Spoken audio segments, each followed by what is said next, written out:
अमर्त्य देव का सच जानकर विहान घबरा गया था। वो समझ नहीं पा रहा था कि धर्म को अपना दोस्त माने या दुश्मन। लाख सोचने के बाद भी वो किसी नतीजे पर नहीं पहुंच पाया। उसने अब बस इतना तय किया कि अब उसे हर एक कदम फूंक फूंक कर रखना होगा। और रही बात विश्वास की, तो वो अब किसी पर भी आंख बंद करके भरोसा नहीं करेगा। विहान अपनी ही सोच में उलझता जा रहा था। अब उसका पढ़ने का बिल्कुल भी मन नहीं था। विहान ने नाटकीय हैरानी जताते हुए कहा, हो नहीं, ये बहुत बुरा हुआ। अंजलि ने बाकी की जानकारी देते हुए कहा, हाँ, डॉक्टर कह रहे हैं कि हार्ट अटैक था। सौभाग्य से वो नींद में ही चल बसे। विहान ने अंदर ही अंदर सोचा, सौभाग्य से? अंजलि ने अपना चेहरा विहान के सीने में छुपा लिया और जोर जोर से रोने लगी। विहान थोड़ा अनकंफर्टेबल महसूस कर रहा था, लेकिन अंजलि का रोना चालू रहा। वो हम सबके मेंटोर थे। विहान ने उसे धीरे से पीठ पर थपथपाया। आज का दिन मंडली के लिए बहुत भारी है। थोड़ी देर बाद उसने खुद को अलग किया। अगर तुम्हें किसी चीज की जरूरत हो तो बताना। अंजलि ने सिर हिलाया और विहान अंदर की तरफ बढ़ गया। विहान ने अंदर जाते हुए अपनी दिव्य झलक को एक्टिवेट कर लिया, कुछ अजीब सा असामान्य ढूंढने की कोशिश में। मंडली के मुख्य हॉल में सिर्फ 5-6 सदस्य थे और सब सामान्य दिख रहे थे। कुछ ज्यादा दुख में डूबे हुए लग रहे थे तो कुछ हल्के दुख में। विहान ने मन ही मन नतीजा निकाला, लगता है यहां किसी को असलियत पता नहीं थी। तभी पीछे से अंजलि की आवाज आई, मिस्टर विहान। विहान ने पलट कर देखा। अंजलि दरवाजे पर खड़ी थी। लग रहा था अब तक खुद को थोड़ा संभाल चुकी थी। कोई आपसे मिलने आया है। पिछली बार भी आया था, मिस्टर भूषण। विहान को याद आया, पिछली बार जब उसने भूषण को देखा था तो वो मरने की हालत में था और विहान ने उसे ठीक होने का सुझाव दिया था। उसे भी भूषण को देखने की उत्सुकता थी। विहान बाहर लॉबी की तरफ भागा। भूषण उत्साह से खड़ा हुआ। विहान की दिव्य झलक अभी भी एक्टिवेट थी। बाहर आते ही विहान की नजर भूषण पर पड़ी। उसने देखा कि भूषण का लीवर अब बिल्कुल ठीक हो चुका था। तभी भूषण ने विहान को देखा और दौड़ते हुए विहान के पास आया और अपने दोनों हाथों से विहान का हाथ पकड़कर जोर से हिलाया। विहान ने मुस्कुराकर कहा, आपको स्वस्थ देखकर अच्छा लगा। भूषण ने पूरे एक्साइटमेंट के साथ कहा, मैं खुद हैरान हूं, पूरी तरह से ठीक हो गया हूं। डॉक्टर भी यकीन नहीं कर पा रहे हैं। विहान ने धीरे से अपना हाथ छुड़ाया, जबकि भूषण खुशी से बोलता रहा, जो हकीम आपने बताया था ना, ललित, उसने मेरी जान बचा ली। जिंदगी की सबसे अच्छी 30 रुपए की खरीदी की थी, जो उसके औषधि का दाम था। विहान को थोड़ा जलन महसूस हुआ।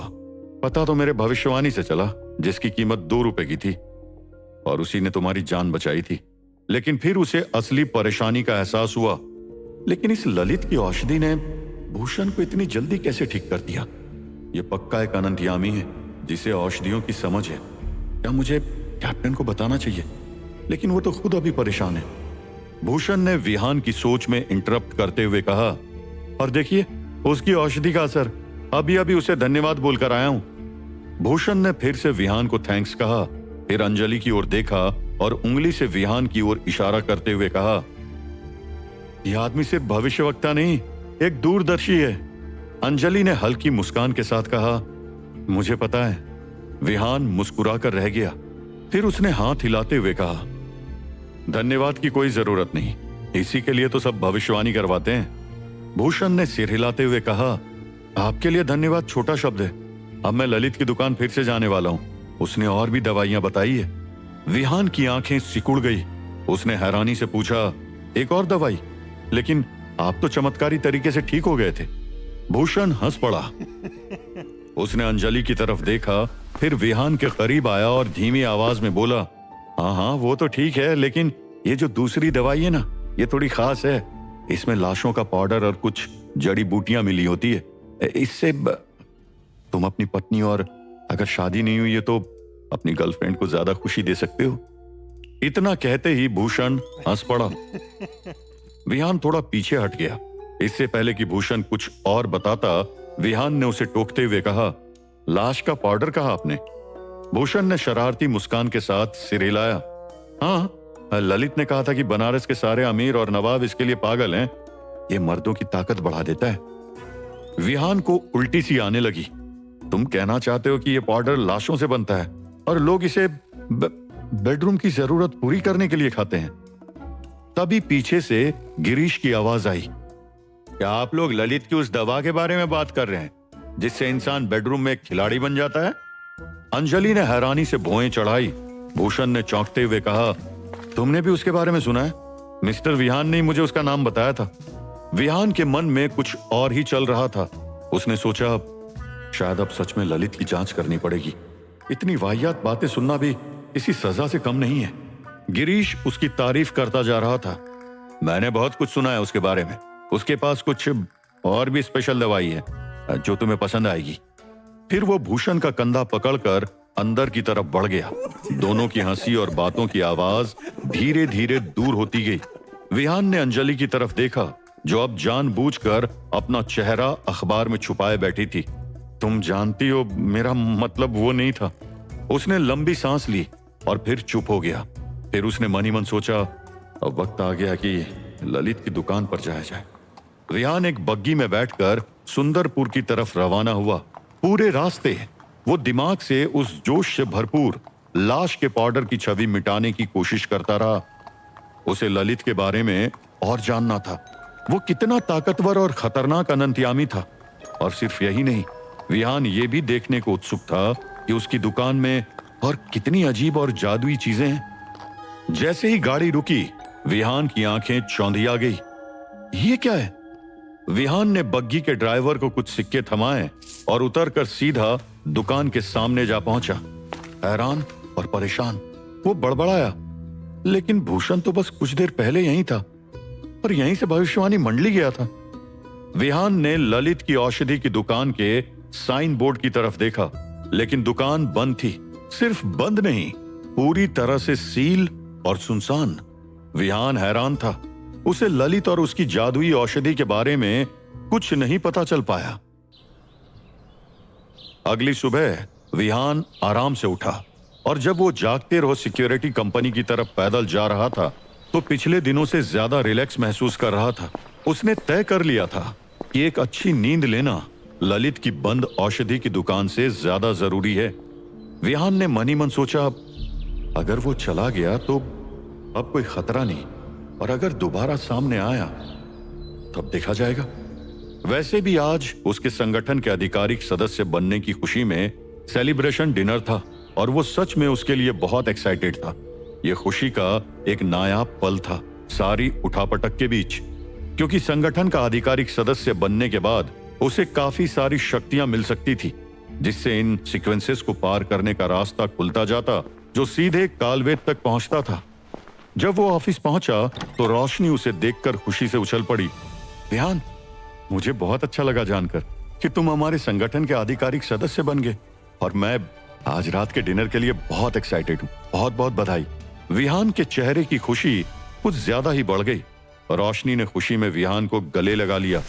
जहां अंजलि के गले लगने से उसे थोड़ा अनकंफर्टेबल महसूस हुआ था, वहीं रोशनी के गले लगने से उसे अच्छा महसूस हुआ। उसने रोशनी के इर्द गिर्द अपने भी हाथ बढ़ाए, लेकिन फिर कुछ सोचते हुए अपना हाथ नीचे कर लिया। दोनों कुछ देर गले मिल चुपचाप रहे। फिर अचानक एक झिझक के बीच दोनों ने एक दूसरे को खुद से अलग किया, लेकिन उनके बीच खामोशी अब भी बनी हुई थी। विहान थोड़ा झेप गया था। रोशनी ने शरारत भरे अंदाज में इधर उधर देखा, फिर धीरे से बोली, पता है आज मैं किससे मिली? विहान भी झुककर बोला, किससे? मैडम माया से। फिर रोशनी ने अचानक से अपना मुंह बना लिया। विहान हैरान था। उसे माया इतनी रहस्यमय लगती थी कि उसे कभी ऑफिस में आते हुए देखने की उम्मीद नहीं थी। रोशनी ने उसकी सोच में दखल देते हुए पूछा, तुम मिले हो ना उससे? विहान मैडम माया का नाम सुन एक पल के लिए चुप सा हो गया, लेकिन एक और चुप्पी वहां से हजारों कोस दूर एक गुफा में भी बनी हुई थी। आसमान काले बादलों से ढका था। बिजली की हल्की गूंज दूर कहीं सुनाई दे रही थी और जमीन पर पड़ा था मरा हुआ काला नाग, मंदार का भेजा हुआ एक घातक शापित प्राणी। उसकी देह अभी भी गर्म थी। उसकी आंखें अब भी खुली थी, लेकिन अब उन आंखों में सामने वाले के लिए डर नहीं था। उसके जहरीले फन से अब भी एक हल्का नीला धुआं निकल रहा था। उसके चारों ओर हवाएं जैसे रुक गई थी और समय थमा हुआ सा लग रहा था। कुछ कदम दूर उस गुफा के एक टूटे हुए स्तंभ के पास खड़ा था मंदार। लंबा, काली धोती में, गले में हड्डियों की माला और आंखों में आग जैसी चमक। उसके चेहरे पर गुस्सा और अहंकार का मिला जुला रंग था। वो धीरे से नाक की ओर बढ़ते हुए ऐसे घूर रहा था जैसे कोई राजा अपने गिरे हुए सिपाही को देखता है। घूरते हुए मंदार ने गुस्से में कहा, मार नहीं पाया, उस लड़के को मार नहीं पाया। बोलकर गया था कि अपना विष उसके शरीर में डालेगा, लेकिन क्या हुआ? मंदार ने गुस्से में अपनी हड्डियों वाला त्रिशूल जमीन पर फेंक दिया। जमीन कांप सी गई। उसके चेहरे पर अब गुस्सा ज्यादा था। नाग के सामने आकर बैठते हुए उसकी आंखों में झांकते हुए मंदार ने कहा, तुझे उस लड़के के खून में अपना विष फैलाना था, लेकिन वो विष तो तूने ही पी लिया। तू भले शरीर में बड़ा निकला, लेकिन उसने तुझे अपनी बुद्धि से हरा दिया। मंदार खड़ा हुआ और गुस्से में आसमान की तरफ देखा और ललकारते हुए कहा, विहान को लगा कि वो बच गया। बचना एक भ्रम है और मैं भ्रमों का राजा हूं। मंदार की आंखों में एक चमक थी, पागलपन की चमक। मंदार की चीख अभी भी उस गुफा में गूंज रही थी। मैं वो अंधेरा हूं जो जन्म से पहले भी था और समय के बाद भी रहेगा। एक नाग गया तो क्या, मैं 100 नाग बना सकता हूं, लेकिन अब मुझे नाग के विष से नहीं, किसी और शक्ति से मारना होगा। मंदार ने चिल्लाते हुए कहा, सुन ले विहान, तेरा बचना अब बस एक खेल है। जो नाग नहीं कर पाया वो अब मेरा अगला दूत करेगा, और इस बार तेरी आत्मा भी नहीं बचेगी।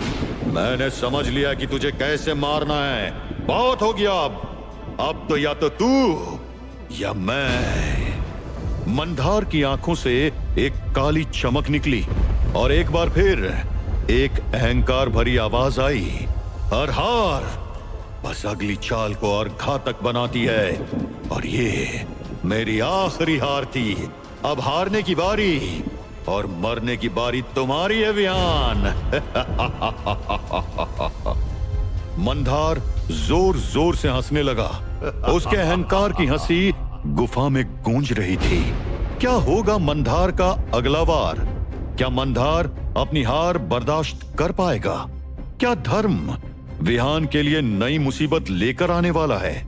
जानने के लिए सुनिए इस रोमांचक कहानी का अगला एपिसोड सिर्फ और सिर्फ पॉकेट एफएम पर।